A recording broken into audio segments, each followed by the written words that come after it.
밤중에 자고 나면은 들리는 소리가 편안한 소리가 들립니다. 너무나 이 무서운 소식들만 여기저기서 들려오고 있습니다. 세계적으로는 곳곳에서 전쟁의 소리가 끊임없이 일어나고 수많은 사람들이 목숨을 잃는가 하면 하늘과 바다에서는 크고 작은 사건 사고로 인해서 많은 사람들이 죽고 있고 또 사회적으로는 너무나 끔찍한 범죄들이 끊임없이 일어나고 있습니다. 가족 간의 범죄, 자식이 부모를, 부모가 자식을 죽이는 그런 엄청난 사건들, 또 이웃 간에 여러 가지 일들로 인해서 일어나는 사건들, 또 아무런 이유도 없이 지나가는 사람들을 그냥 칼로 해하는 이러한 엄청난 사건들, 또 너무나 난폭한 일들이 우리 주변에서 많이 일어나고 있습니다. 또 이 지진으로 인한 공포, 이 돌아가신 그 신경원 목사님 말씀으로 표현한다면 이 지구가 부들부들 떨고 있다라고 이 표현을 하셨습니다. 이 지진으로 인해서 수많은 사람들이 지금 곳곳에서 두려워하고 죽고는 하는 이런 일들이 일어나고 있습니다. 또 전염병으로 인해서 요즘에는 또 에볼라라고 하는 이 전염병으로 인해서 많은 사람들이 또 두려워 떨고 있어요. 아직까지 한국에 그 에볼라라는 전염병이 오지는 않았는데도 아이들이 기침하고 조금만 절반하면 너 에볼라 아니야? 이렇게 말할 정도의 에볼라라는 공포심 속에서 살고 있는 현실입니다. 누가복음 21장 26절 말씀 보면 사람들이 세상에 임할 일을 생각하고 무서워함으로 기절하겠다라고 말씀을 하고 있습니다. 요즘에 사람들이 자기 정신으로 살아가는 사람들이 거의 없는 것 같아요. 모두가 다 이 전 무섭고 떨리는 그 마음으로 또 이 범죄 일들이 끊임없이 일어나는 이러한 세상 속에서 우리가 어떻게 하여야 안전할까 하는 것들도 생각해 볼 필요가 있습니다. 또 이제 교황이 방문을 했는데 참 이 세계적인 언론들도 몹시 시끄럽습니다.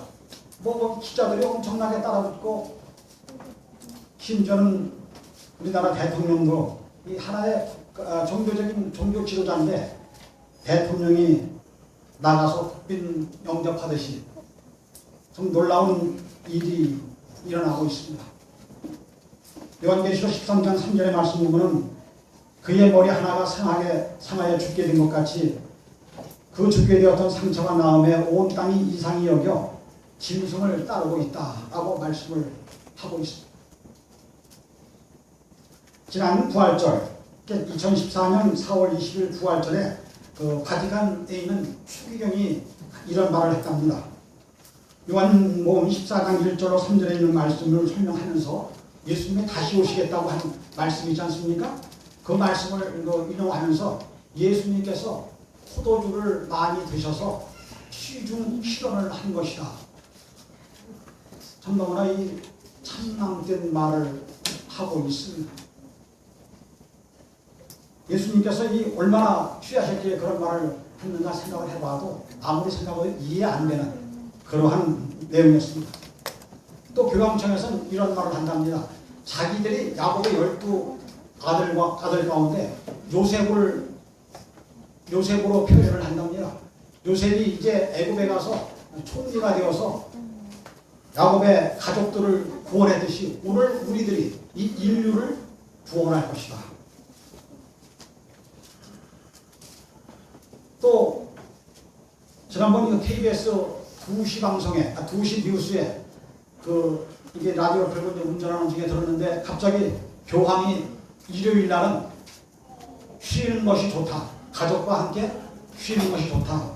이런 말을 들으면서 제가 깜짝 놀랐어요.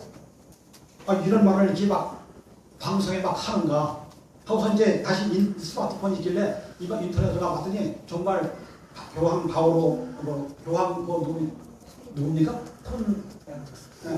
프란치스코가 이 사람이 한 말이래요. 그래서 속으로 생각하기를 지금 냄비 속에 개구리 같이 우리를 서서히 조여오는구나 하는 것들을 제가 또 느끼게 됐습니다. 또 여기 어떤 기자가 교황과 질문을 한 게 있습니다. 근본주의자를 이제 촉결해야 한다고 그래서 질문을 하는데 근본주의 기독교에 대한 당신의 생각은 어떠한가? 라고 질문을 하니까 근본주의 부름은 실제로 살인하지는 않고 또 실제로 누군가를 해하지 않지만 폭력이다. 근본주의자가 가진 정신적 구조는 하나님의 이름으로 행하는 폭력이다. 그래서 하나님의 말씀 따라서 이 진리대로 살고자 하는 사람들을 가리켜서 폭력배다 라고 이렇게 지칭을 하면서 그들을 척결해야 된다 라고 말을 했던 거예요. 이게 2014년 7월 20일자 다음 카페에 올려온 글입니다. 참 여러분들 이 주변에서 일어나는 이러한 사건들을 보면서 참 좀 무섭습니다.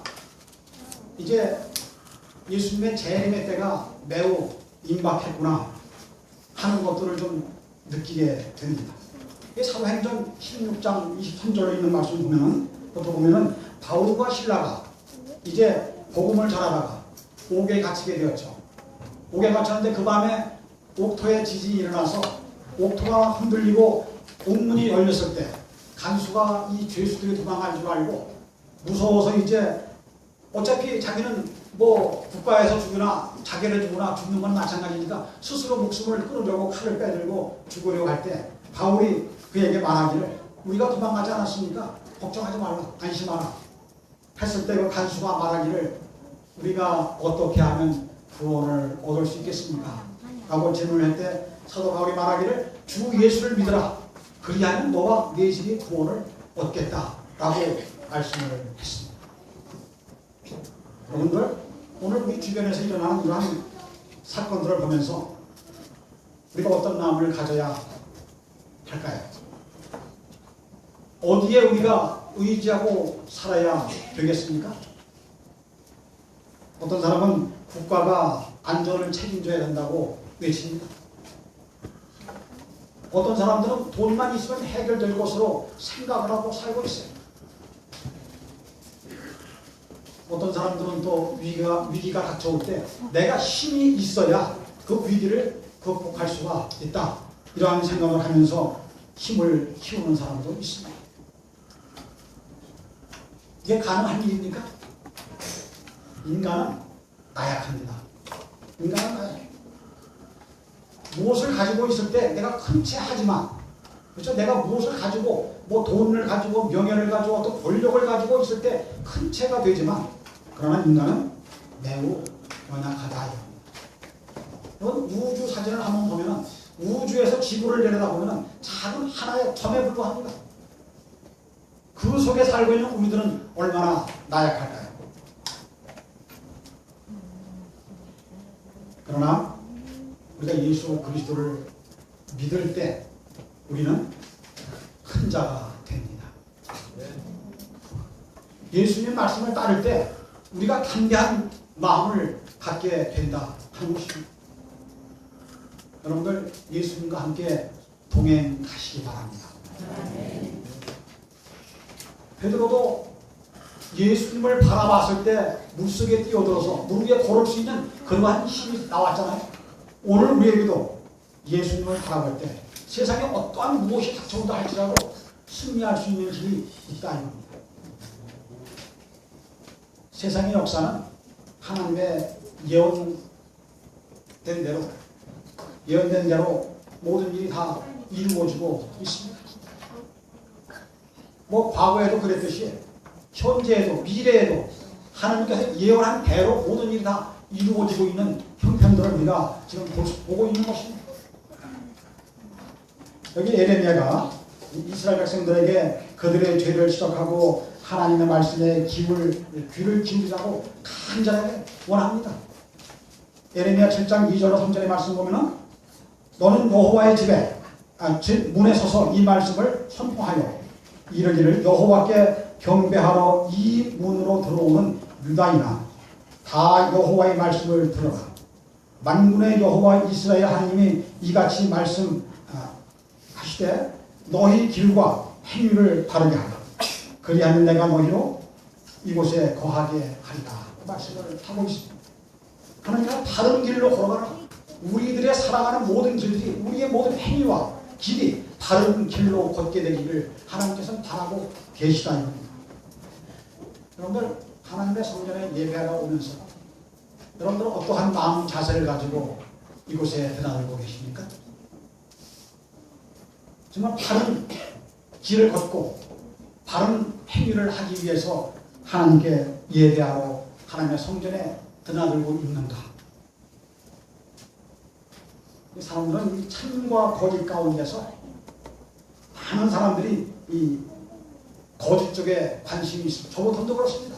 이 참과 거짓 가운데 이 거짓 쪽으로 많이 기우는 추세대로 사람은 살고 있습니다. 그러면서 우리 마음속에서 외치죠. 우리 마음속에 속삭입니다. 이번 한 번만, 이번 한 번만. 내일 있잖아. 내일 있잖아. 뭐 오늘보다 내일 더 희망 있는 듯한 그 속삭임이 우리 마음속에서 우러나오고 있습니다. 여러분들 오늘보다 내일이 더 희망이 있겠습니까? 올해보다 내년이 더 나아지는 우리의 삶이 될까요? 몇 년만 지나면 내가 모든 일이 다 정리가 되고 더 확실하게 더 나은 희망을 할 수 있다고 자신하십니까? 아니요. 오늘보다 내일은 더 어렵습니다. 올해보다 내년은 더 형편없이 어려워진 경제가 있고 사회가 있고 모든 나라가 다 점점점 더 어려워지고 우리도 마찬가지입니다. 어려운 생활을 살 수밖에 없습니다. 올해보다 내년이 더 나을 수 있을까요? 없어요. 그러면 몇 년 후에는 어떨까요? 몇 년 후에는 우리 몸은 쇠하여져서 기질하고 이제 결국에 우리 모든 일들이 다 끝나는 시점에 다다르는 것입니다. 오늘보다 내일은 결코 우리에게 더 좋은 일을 가져다 주지 않는다는 것입니다. 세계 지금 석학자들이 계속해서 외치는 것은 경제가 회복이 안 된답니다. 사회는 점점 더 불안해합니다. 그래서 전쟁은 더 많이 일어난답니다. 여러분들 하나님께 지혜를 구하시기 바랍니다. 하나님께서만이 우리를 인도하실 수 있는 유일한 분이심을 우리가 믿게 되시길 바랍니다. 오늘 우리 여러분들 안식일 아침에 하나님의 성전에 올라오면서 어떠한 마음을 가지고 교회를 오셨는지 모르겠습니다. 여러분들 마음속에 예수님을 꼭 만나보고 싶은 그러한 마음을 가지고 오셨는지요?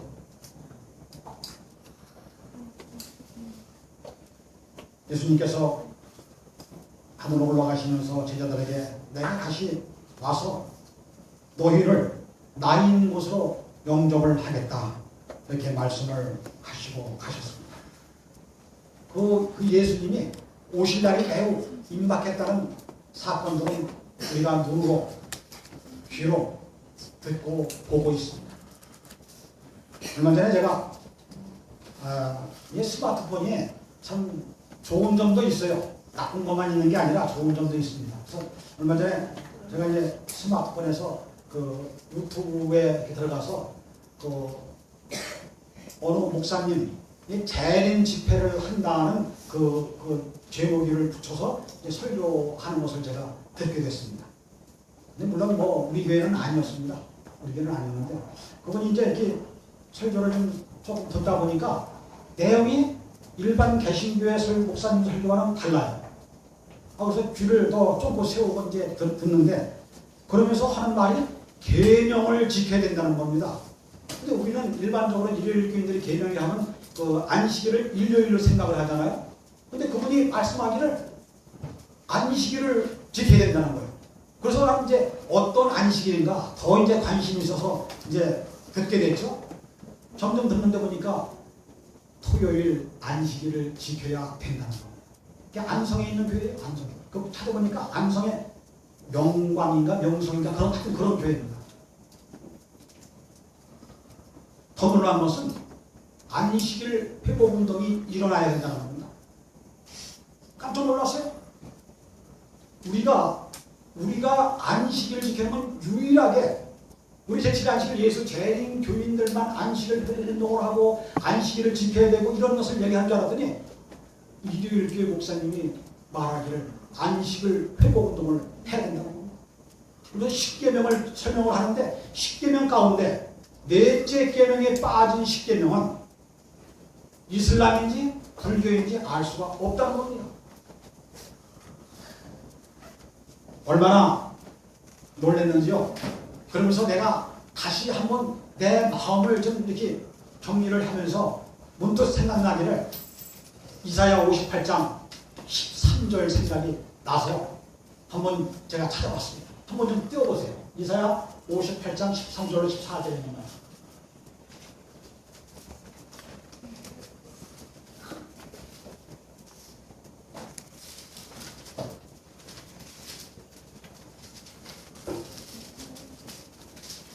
한번 보겠습니다. 만일 안식일에 네 발을 금하여 네 성일에 오락을 행치 아니하고 안식일을 일컬어 즐거운 날이라 여호와의 성일을 존귀한 날이라 하여 이를 존귀하게 여기고 네 길로 행하지 아니하며 네 오락을 구하지 아니하며 사사오는 말을 하지 아니하면 네가 여호와 안에 즐거움을 얻을 것이라. 내가 너를 땅의 높은 곳에 올리고 네 조상 야곱의 기업으로 기르리라. 여호와 입의 말씀이니라.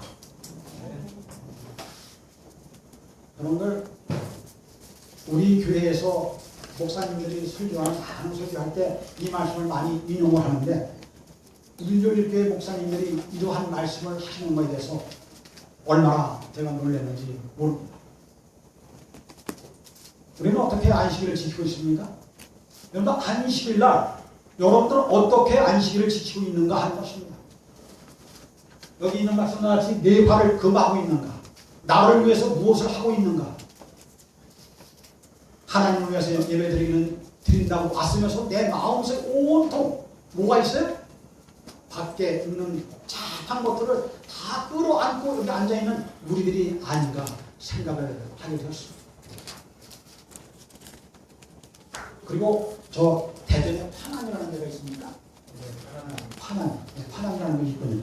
내가 잘못 알아놓은 것 같아서 이 파남이라는 곳에 한 장로교회가 있습니다. 근데 그 장로교회가 있는데 그 장로교회 목사님이 성경을 피다가 성경을 연구하다가 안식일 기도를 깨달았어요.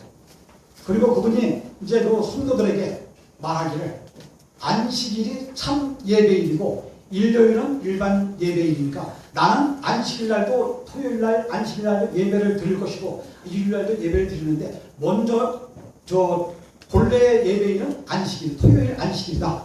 이렇게 얘기를 하고 안식일날 예배를 드린답니다.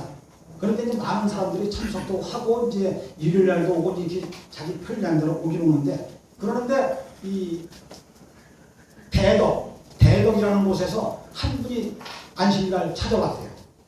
그래서 이제 어떻게 오셨느냐고 이제 좀 물어보니까 자기도 성경을 연구하다가 안식일이라는 그 말씀이 자꾸 닿아서 자꾸 보니까 안식일이 예배일이라는 겁니다. 그래서 도대체가 이 안식일이 뭔가 하고 자꾸 이제 인터넷을 뒤지다 보니까 바로 목사님 교회에서 안식일날 안식일 그 성경 연구를 하고 안식일날 예배 드린다길래 찾아왔습니다. 보고 왔더라는 겁니다. 그러면서 그 목사님이 하시는 말씀이 이와 같은 분들이 장로교회 안식일 지키는 교회로 오게 된 것은 바로 여러분들이 책임을 져야 됩니다. 라고 말을 하더라는 겁니다.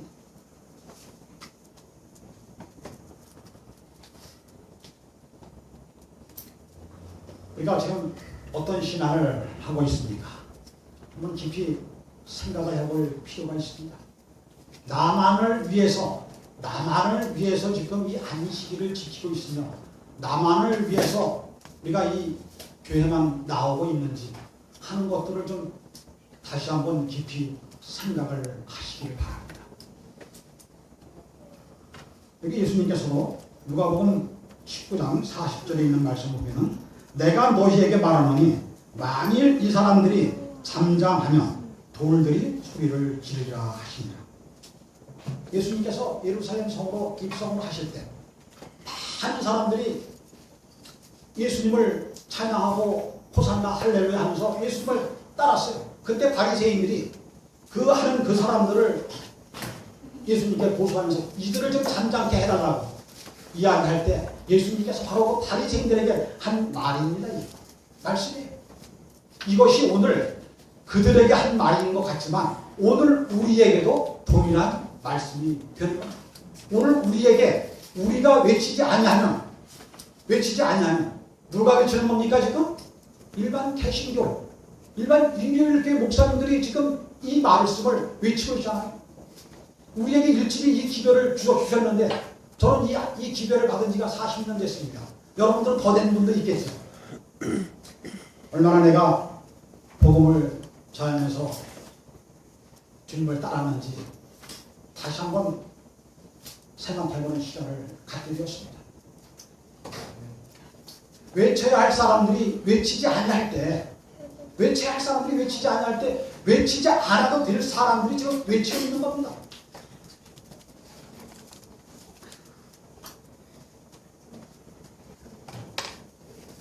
우리는 하나님께서 부르신 남은 백성이라고 지칭합니다.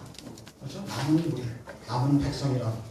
그래서 우리는 한때는 많은 사람들이 내가 이 교회를 들어와서 이렇게 지금 앉아있는데 초신자 쪽에도 보면 우리 교회에, 우리 안식일 교회에 들어와서 있는 사람들은 선민이고 들어와서 있지 않는 사람들은 늘 말하기를 이방인이라고 불렀어요. 이방인이라고. 참, 나는 그 듣기가 좀 싫었었어요. 왜 저들을 이방인이라고 그러나? 왜 비그리스도인이라고 그러나? 난 듣기가 좀 싫었는데 요즘에는 역전되고 있는 순간 같아요. 오늘 우리들의 신앙을 다시 한번 살펴보시기 바랍니다. 내가 좀 경험적으로 예수님을 따라가고 있는가? 내가 그냥 지식적으로만 따라가고 있는가? 교회적원 1권 512페이지에는 이와 같은 말씀이 있습니다. 나는 체험적 신앙이 무엇인지 아는 사람이 20명 중 한 사람도 안 되는 것을 보았다. 여러분들 예수님 만난 경험 해보십니까? 순간순간마다 예수님께서 어떻게 인도하시는지를 좀 경험을 해보십니까? 우리가 정말 변해야 됩니다. 변해야 돼요. 이제는 우리가 좀 과거의 그러한 신앙이 아니라 하나님을 만나는 그 경험 속에서 내가 지금 변해야 됩니다. 나의 살아가는 그것만을 위해서 할 것이 아니라 우리가 하나님께 영광 돌리고자 하는 그러한 마음을 가지고 변한 삶을 살게 되시기를 바랍니다. 지난번에 제가 이거 어제 음성 충북 지구 장막봉에 갔다 왔습니다. 지난 시기가 갔다 왔는데 그때 그냥 나하고 같이 한 방에 있던 분이 우리 박원영 장로님 이런 대식으로 입장에 있던 임누 있더라고. 진천교회 다니는 중국 성교를 다니신다고 그러더라고요. 근데 그분이 이제 그 노트북에다가 이렇게 곳에 설명한 걸 이렇게 해와서 이렇게 보여주는데요. 전 깜짝 놀랐습니다. 중국에 그 많은 우리 교인들이 있는 곳을 한 교회가 3,000명이래. 우리 교회가 헌금을 드리는데요, 한참을 드려요. 얼마나 놀랐는지 몰라. 이 건물을 여기서 이렇게 감독상과 이렇게 이제 비교를 해서 살짝 찍었는데 이 끝이 한참을 가요. 그분이 표현하기를 한 100여 미터 간 그런 길이랍니다. 교회 건물이. 거기에 3,000명이 모이는 교회예요. 근데 보니까 이 층들이 젊은 분들이 그렇게 많아요. 이 찬양대석에 찬양을 하는 분들이 120명이랍니다. 찬양대원. 이 찬양을 부르는데 교회가 떠나갈 것 같아요. 그냥 마음속에 찌릿찌릿한 어떤 그 감정, 그것이 막 이렇게 생겨나더라고요. 그러한 교회가 중국에 몇 군데가 있대요. 우리 안식일 교회들이 그렇게 많이 모인답니다. 그래서 내가 또 물어봤어요. 척격파적으로 모이는 교회도 있습니다. 그분들은 더 많답니다.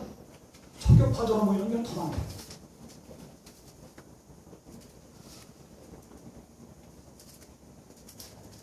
광야에서 외치는 침례 요한의 외친 소리를 우리가 다시 한번 들어야 됩니다. 네. 마태복음 3장 2절에 회개하라 천국이 가까웠느니라. 우리 신앙생활에 너무 오래 지쳐서 졸고 있지는 않습니까? 오래전부터 오시겠다는 그 주님이 아직 안 오시니까 우리가 혹시 마음속에 나태해지는, 그래서 아직 안 오셨으니까 내가 하는 이 일들을 마치고 좀 우리 주님이 오셨으면 좋겠다 하는 그러한 마음들을 갖고 계시지는 않으십니까?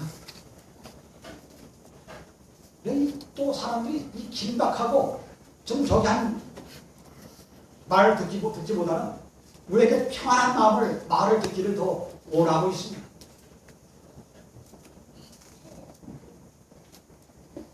교회종원 6권 26페이지에는 이와 같은 말씀이 있습니다. 우리는 그 엄숙한 사건들이 일어나는 찰나에 서 있다. 예언들이 성취되고 있다. 우리의 세계에 있는 것들이 흔들리고 있다. 전쟁과 전쟁에 대한 소문들이 들린다. 열국들이 분노하고 있으며 하나님의 나라를 빨리 촉진시키기 위하여 사건들이 바뀌고 있다. 말하자면 한순간만 남아있다 라고 파이프는 기록을 하고 있습니다. 성도 여러분, 여러분들 이 땅에서 영원히 살 것 같이 살고 계시지는 않으십니까? 우리가 잠깐 왔다가 돌아가는 나그네와 같은 그 삶을 우리가 살아야 됩니다. 이 솔로몬은 우리에게 교훈의 말씀을 주셨습니다. 전도서를 쭉 기록하면서 그가 전도서 서두에 인생 삶이 헛되다 그랬어요. 해 아래에서 수고하는 모든 것들이 다 헛되다. 매 장마다 헛되다라는 말을 다 기록을 했는데 딱 한 군데 10장에만 기록이 안 돼 있어요. 제가 읽어보니까 10장에는 헛되다는 말을 기록하는데 매 장마다 헛되다는 말을 기록을 하고 있더라고요. 그리고 마지막으로 우리에게 말하기를 전도서 12장 13절에 일의 결국을 다 들었으니 하나님을 경외하고 그 명령을 지켜라. 이것이 사람의 본분이다 라고 말씀을 하고 있습니다. 그 시편 90장 90편 10절의 말씀 보면 우리의 연수가 70이요 강건하면 80이라고 그 연수의 자랑은 수고와 슬픔뿐이다. 그리고 시간이 신속하게 날아간다. 여러분 젊은 분들은 시간이 신속하게 날아가는 데서 잘 이해를 못 하시죠. 우리 연로하시는 분들은 다 이거 경험을 했기 때문에 순식간에 변합니다. 순식간에. 이 사람들이 모여 앉으면 자랑을 많이 해요. 뭐 내 사업처에 대한 자랑, 또 내 명예, 또 자식 자랑, 또 내가 어떤 가진 것들 자랑, 이러한 것들을 많이들 합니다. 그런데 이러한 것들을 얻기 위해서 그분들이 얼마나 수고했으며 그분들이 얼마나 슬픔 가운데 그들이 시간을 보냈습니까? 근데 그 일을 다 이루고 나니까 남는 게 뭡니까? 다 이루고 남는 게 뭐예요? 늙고 병드는 그거밖에 남은 게 아무것도 없어요. 혹시 염 해보셨습니까? 염? 입관 해보셨어요? 저는 입관을 좀 많이 했습니다. 이 처음에 교회 와서 집사직을 딱 주더니 그거부터 가르치더라고요. 교회에 들어오면 재직들은 이거를 해야 된다는 거예요. 목사님, 장로님, 집사님들 다 그걸 배우는 겁니다. 집을 갖다 이렇게 뚫들 말아서 이렇게 놓고 이제 거기서 배를 갖다 놓고 이제 그걸 가르치더라고요. 그래서 이제 제가 그걸 배워가지고 배우고 왔더니 또 돌아가시는 분들이 생겨나니까 하게 되더라고요.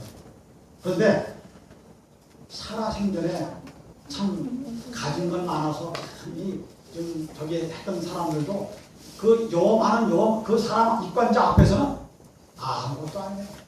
하나의 몽둥이에 불과합니다. 한 번은 제가 굉장히 교회에서 도도하시던 분이 한 분이 있었어요. 그분하고 섣불리 말을 좀 잘 못했어요. 우리가 그냥 연세가 되신 여집사님이었는데 쉽게 가서 말을 못 붙여봤어요. 좀 어렵고 참 그래서 이제 어두웠던 그런 분인데 어느 날 갑자기 죽었어요. 여름에 그냥 뇌출혈로 그냥 쓰러져 죽는데 그냥 뭐 몸집은 풍채는 많으시면 그냥 돌아가신 거예요. 그런데 제가 가서 배운 게 또 우리 집사님들하고 장모님들하고 같이 가서 이제 배운 거 설문다 가서 이제 했는데 보면서 제가 생각했습니다. 자, 살아생전에는 참으로 도도하고 참 이 모든 사람이 참 쉽게 접근을 못하던 그분인데 죽고 나니까 아무것도 아니고 자기가 가진 것도 있었고 뭐 다 있었지만 아무것도 아니다. 옆에서 자식이 운들 무슨 소용이 있습니까? 아무것도 아닙니다. 여러분들 호흡할 때, 숨 쉴 때 하나님을 찬양하는 일을 열심히 하시기 바랍니다. 아멘. 예수님께서 오시면 우리를 영원한 곳으로, 저 영원한 하늘나라로 우리를 인도하실 것입니다. 화인부인도 계시 속에서 그 하늘나라를 갔다 왔습니다. 하늘에 가서 그 아름다운 것들을 많이 봤습니다. 얼마나 아름다웠던지 이제 자기가 거기서 좀 살아보려고 그 예수님께 부탁을 했더니 예수님이 하시는 말씀이 때가 아직 안 되었다. 내려가서 내가 보고 들은 모든 바를 사람들에게 내려가서 전해주라. 그래서 그는 이제 예수님의 인도하심을 따라서 다시 지상으로 내려왔을 때 이 지상이 얼마나 어두웠던지 태양이 좀 저물에도 이 세상이 다 어두워서 너무 마음이 우울했다고 했어요. 그리고 그 마음속에 그 향수가 하늘나라에 대한 향수 때문에 꽤 오랫동안 괴로워했다고 말씀을 했습니다. 하나님 나라는 영원한 곳입니다. 그곳은 슬픔이 없습니다. 그곳은 고통이 없습니다. 그곳은 배고픔이 없는 곳이고 그곳은 사망이 없는 곳입니다. 그곳은 우리 주님과 함께 영원히 사는 그러한 아름다운 하나님의 나라인 것입니다. 우리가 그곳을 가기 위해서 지금 이 땅에서 좀 힘들고 고달픈 생활을 살지만 영원한 하늘을 소유하기 위해서 우리가 이 땅에서 살고 있는 것입니다. 여러분들 지금 이 받은 여러분들 마음속에 새겨진 그 진리를 결코 놓지 않길 바라고 하나님 말씀 안에서 충실히 살면서 하나님의 은혜 속에서 모두가 다 하늘에 가야 되지 않겠습니까? 네. 베드로전서 4장 7절에 있는 말씀을 보고 마치겠습니다. 베드로전서 4장 7절 한번 띄워주시겠습니까? 한번 다 함께 읽어보겠습니다.